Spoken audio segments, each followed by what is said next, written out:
Hello and welcome back to Tech Comics, where today we'll be looking at one of the darkest time in American comics, the Arrival of Censorship. Dr. Frederick Wertham was a highly distinguished psychologist who thought comics were bad for kids, and his efforts to censor them have had a lasting effect to this day on the industry. When comic books gained more popularity with the introduction of Superman, they gained the notice of the media, some of it good, but also some bad. Due to articles by periodicals such as the Chicago Daily News, backlashes against the industry forced comic book publishers to take action. DC even put together its own editorial board in 1941 to show citizens that comic books were being held to a standard suitable for their audience, namely children.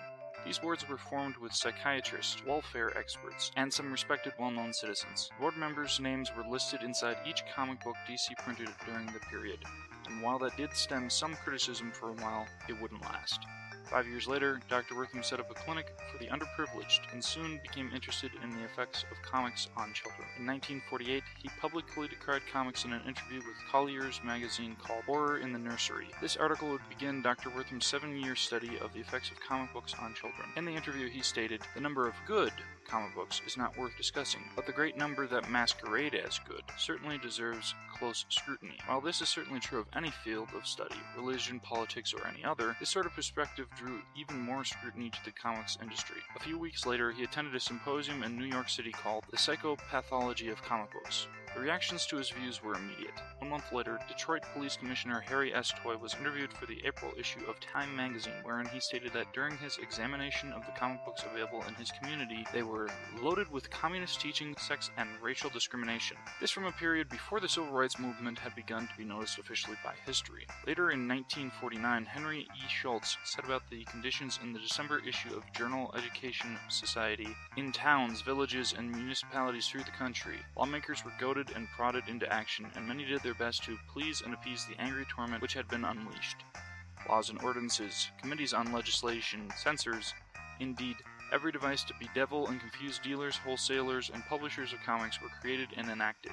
Books were banned, and finally, to cap the climax, mass burnings of comic books were publicly held in several communities." This wasn't just exaggeration. Mass burnings of comics did actually happen, and on December 20th of 1948, Time magazine reported and printed pictures of Binghamton, New York citizens doing just that, with the house-to-house collection they had gathered, with children in the background forced to watch. In 1948, some of the comic publishers created the Association of Comic Magazine Publishers, or ACMP.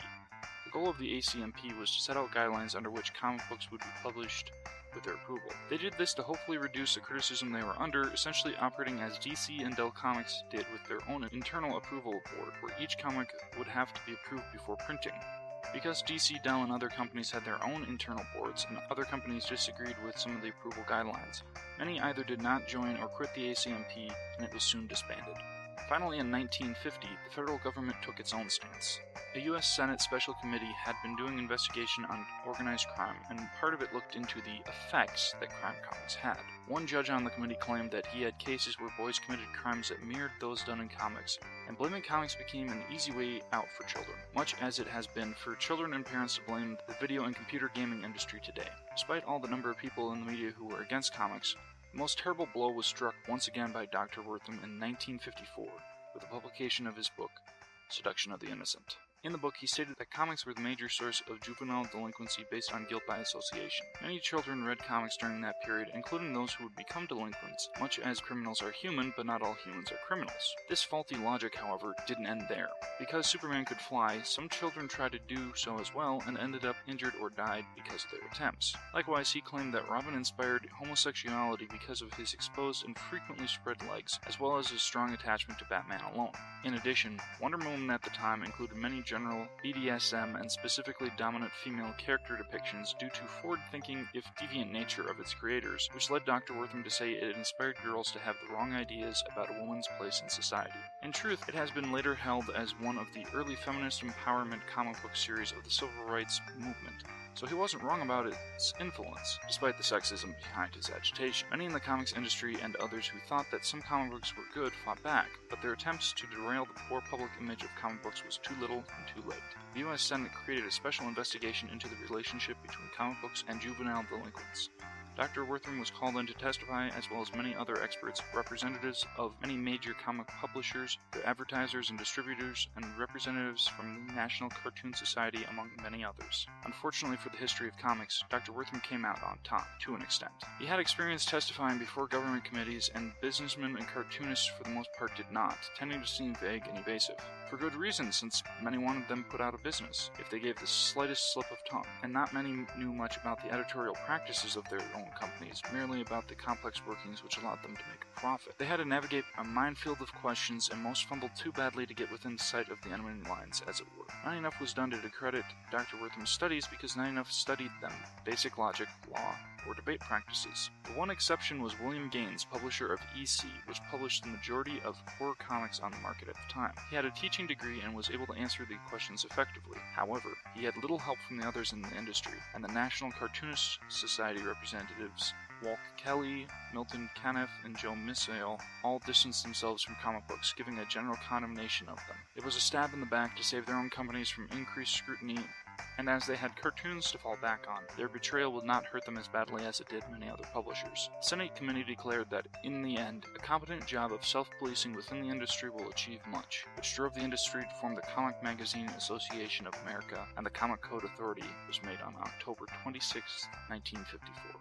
The CCA's guidelines were strict enough to gain the approval of the Senate committee when it gave its final report in 1955, saying it was one of many steps in the right direction. While the committee did not fully endorse Dr. Wortham's theories about the effects of comic books, they did agree that they might have an unhealthy effect on those who were already exhibiting emotionally disturbed or morally delinquent behavior.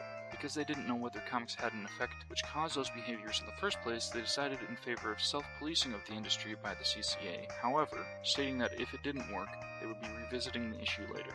In this warning, they forced the comics industry to tread lightly, and soon the CCA would become a monster that would take decades to finally quiet for the benefit of the industry. Those comics that followed the CCA guidelines were stamped with its approval, but horror comics were unable to gain approval due to their nature, and many either had to tone them down, go out of business, or reclassify themselves as magazines in order to stay in business. As most newsstands wouldn't risk taking comics without the CCA stamp, many comic publishers folded under. The CCA still exists, but the stamp has decreased in size until many have to squint to find it, and many publishers will still print without CCA approval, simply not including the stamp.